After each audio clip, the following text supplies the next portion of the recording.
want to talk to you today about forgiveness. Now more than ever, not only in our personal lives, in society, boy, everywhere.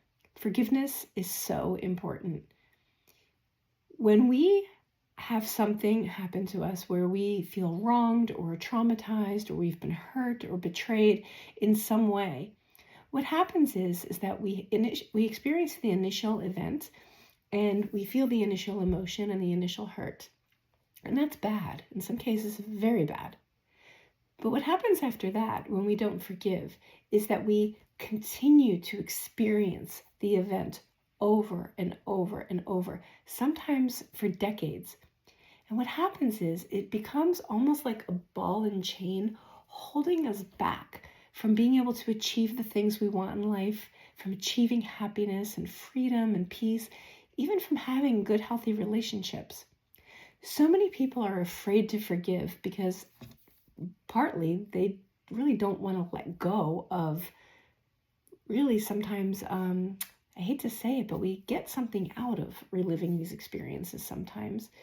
And also we sometimes have the feeling that if we forgive, we're condoning and that we're saying that it's okay.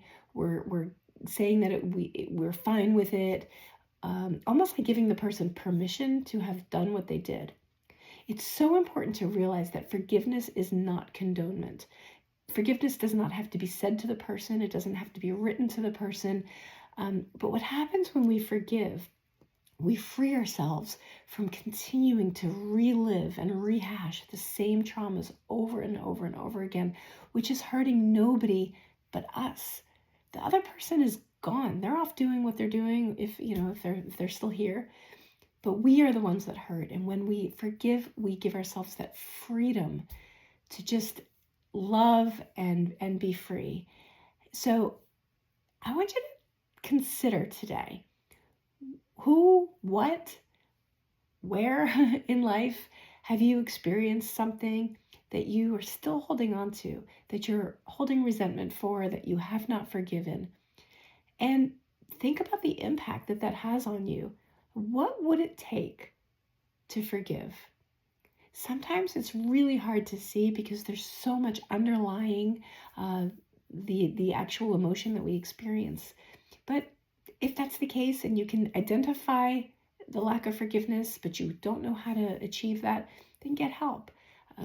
A coach like myself, a therapist, anybody, maybe even a friend.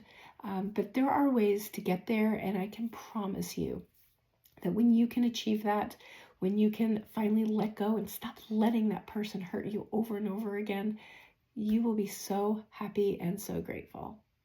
So feel free to reach out. Let me know how it goes, and I wish you the best.